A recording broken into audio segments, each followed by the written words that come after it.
Bismillahirrahmanirrahim. Assalamualaikum warahmatullahi wabarakatuh. Perkenalkan, saya Hernan Hidayat Seno, biasa dipanggil Hernan. Di sini saya akan membuat video untuk memenuhi tugas mata kuliah anatomi hewan.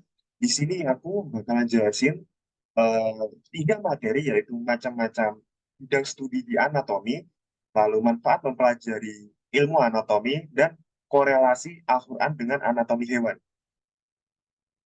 Untuk memasuki materi yang pertama, yaitu macam-macam bidang studi di anatomi, ada banyak sekali bidang studi di eh, anatomi. Mulai dari yang pertama, yaitu eidonomi. Eidonomi adalah studi tentang penampilan luar suatu organisme. Dengan demikian, kebalikan dari anatomi yang mengacu pada morfologi internal. Meskipun mendominasi di awal sejarah biologi, eidonomi dipelajari sedikit lebih khusus lagi karena penuh dengan efek evolusi konvergen atau evolusi fitur serupa dari varietas organisme yang jauh. Dengan demikian, ini memberikan ini lebih sedikit informasi baru tentang organisme daripada anatomi, dan oleh karena itu, penampilan luar bentuk kehidupan biasanya dipelajari sebagai bagian dari penyelidikan umum dalam morfologi. Misalnya berkaitan dengan penelitian filogenik. Filogenik sendiri adalah sebuah studi yang membahas mengenai hubungan antara organisme berdasarkan kekerabatan satu sama lain dan penelusuran hubungan evolusi.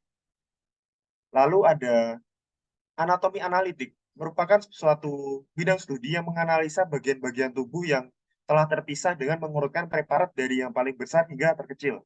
Contohnya adalah alat sekresi berupa hati, jika diuraikan akan menjadi beberapa bagian.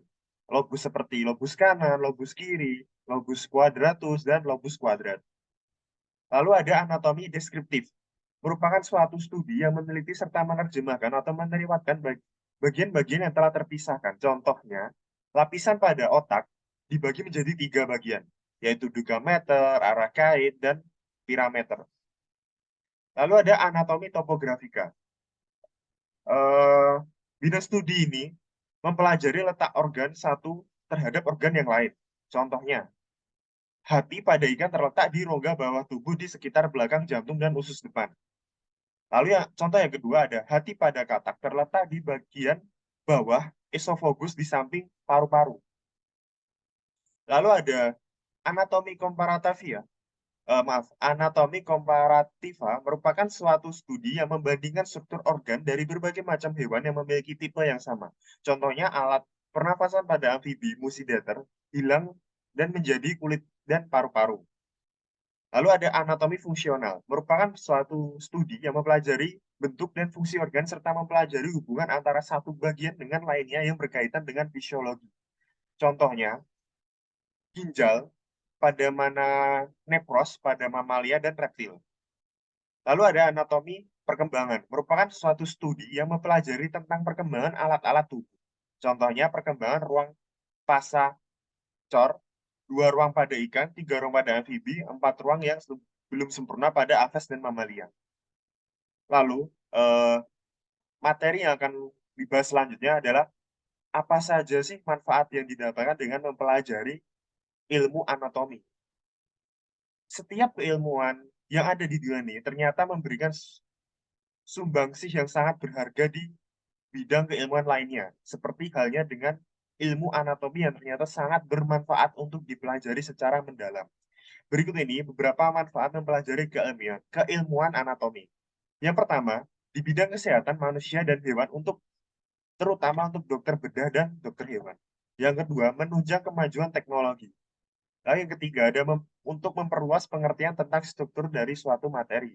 Yang keempat, menambah minat dan daya tarik pembelajaran untuk pengetahuan lebih atas beragam perkembangan struktur dari makhluk hidup secara mendalam. Lalu yang materi yang akan saya bahas selanjutnya adalah korelasi ilmu anatomi dengan Al-Quran. Di sini saya menggunakan dua surat Al-Quran, dua, salah satunya ada surat Ghafir dan juga Al-Maidah. Untuk surat Al-Ghafir ayat 29 yang artinya, Allah lah yang menjadikan hewan ternak untukmu sebagai kamu kendarai dan sebagian lagi kamu makan. Ibnu Katsir menjelaskan bahwa ayat di atas merupakan penjelasan berbagai manfaat binatang ternak. Selain untuk dikonsumsi, binatang ternak juga dapat dijadikan sebagai kendaraan. Bulunya pun dapat dijadikan baju yang untuk menghangatkan dan anak-anaknya pun juga bisa dimakan. Lalu surat Al-Maidah ayat 95.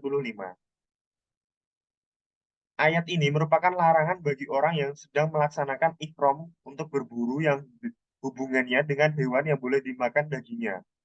Imam Syafi'i menjelaskan bahwa hewan darat yang tidak boleh dimakan atau haram dagingnya, orang yang sedang ihram boleh membunuhnya dan jumhur ulama mengharamkan bagi orang yang sedang ihram atau sedang haji atau umroh membunuh semua jenis hewan kecuali 5 hewan yang tiada berdosa membunuhnya, yakni ada burung gagak, burung elang, kalajengking, tikus, dan anjing gila atau rabies. Oke, mungkin eh, terkait 3 materi yang aku jelaskan tadi dan aku bahas, mungkin sudah cukup dari saya. Jika ada salah kata dari saya, kalau saya mohon maaf. Billahi taufiq wal hidayah. Wassalamualaikum warahmatullahi wabarakatuh.